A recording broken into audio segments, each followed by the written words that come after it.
let's take a look at the next example.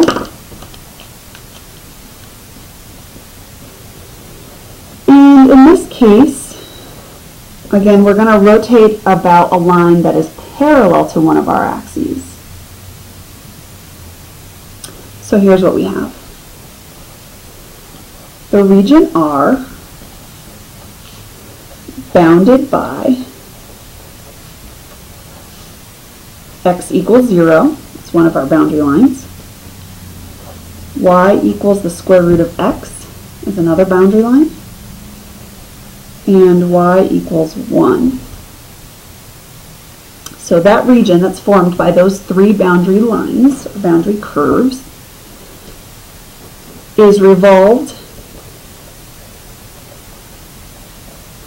around the line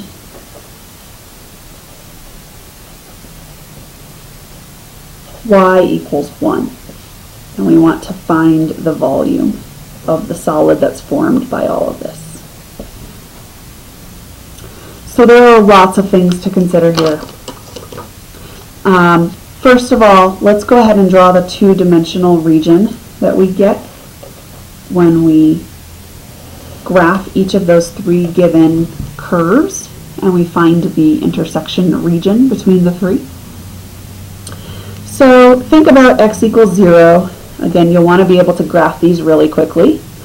X equals 0 is actually the y-axis. So that's this line right here. So this will be one of our boundaries, the y-axis. We've got y equals the square root of x. So if I draw that graph, again, the more precise, the better. But there's y equals x. And then y equals 1 is a vertical line.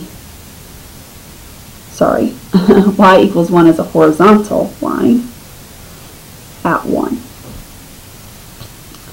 So in terms of our boundary lines, again, we have the y-axis, we have y equals 1, and we have y equals the square root of x, which it looks like, the way I drew it right there, looks like it is a straight line creating a triangular region, but that's not the case. That is curved. But we get this region right here. We also want to revolve it around this axis right here. So you can see that this axis, y equals 1, is an axis that is parallel to the x-axis. So because it's parallel to the x-axis, we are going to be integrating with respect to x. If we were rotating about some vertical line that was parallel to the y-axis, then we would integrate with respect to y instead. Alright, one of the big ideas here is that we have to find the radius of this function, or of this solid. We have to find the radius. We also have to decide if we're going to be using the washer method or the disk method. Okay, so what you'll notice here is that there is only one curve that is creating this two-dimensional region. We also have vertical and horizontal boundaries, but there is only one curve. So in other words, if I thought of this as a washer method, I'd be taking the line y equals the square root of x, and I'd be subtracting 0 in order to get my radius, which obviously doesn't do anything. So you can actually use the washer method every time, but if you try to use the washer method sometimes, you will be subtracting a 0 as your second function, and it'll just turn into a disk anyway. So we do have a disk being created in this revolution. Getting back to the radius.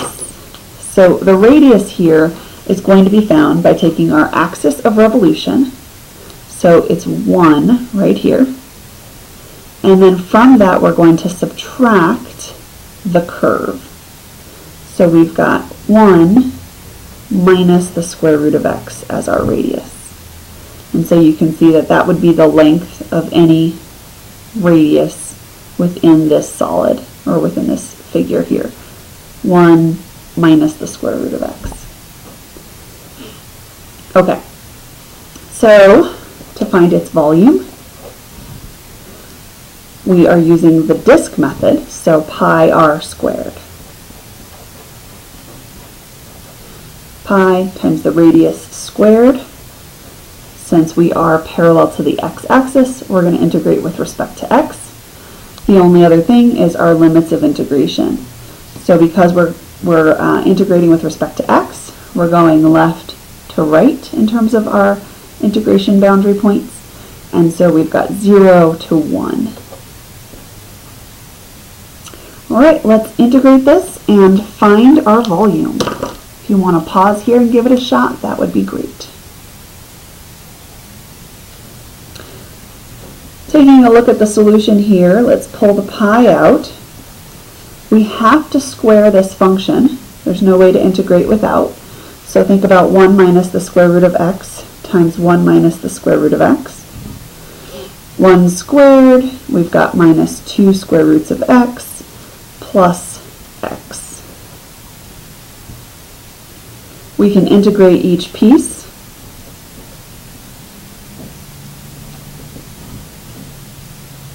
So we can integrate the function term by term using the power rule. So we've got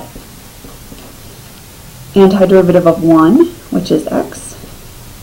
We've got antiderivative of 2x to the 1/2. So if I add 1, I'll get 3/2, and then I want to divide by 3/2. And then antiderivative here will give me x squared over 2. Lots of simplifying to be done here, specifically right here. What do we get when we take 2 and divide it by 3/3? So 2 divided by, 3/2, not 3/3. 2 divided by 3/2 is the same as 2 times 2/3. So that's 4/3. So we get pi times x minus 4/3 x to the 3/2 plus 1/2 x squared. And of course we need to evaluate that at 1 and at 0 and then subtract those results. So there's a lot of fraction work to be done here, and hopefully we can get through it. Alright, so let's plug 1 into our function. So if we evaluate this antiderivative at 1, we're going to get 1 minus 4/3 plus 1/2. And then of course we need to plug 0 into this function, which will give me 0. So let's just find a common denominator here, which would be 6. So 6/6 minus 8/6 plus 3/6, which will be, let's see, 6 plus 3 is 9, minus 8 is 1.